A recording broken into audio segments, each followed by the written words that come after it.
আসসালামু আলাইকুম ওয়া রাহমাতুল্লাহি ওয়া বারাকাতুহু। এটি অপরাজিত ফুলের গাছ। দেখুন, এই অপরাজিত ফুল দিয়ে চা বানিয়ে খেতে হয়। এটা খেলে মহা ঔষধি গুণসম্পন্ন একটি ফুলের গাছ।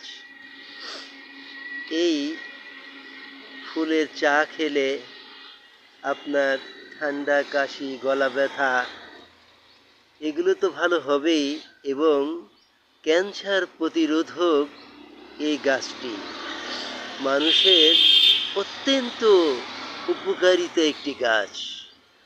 এই গাছটা পাতা ব্যবহার করা যায়, ফুল ব্যবহার করা যায়, শিকড় ব্যবহার করা যায়। মানবদেহের জন্যে অনেক উপকারিতা একটি গাছ।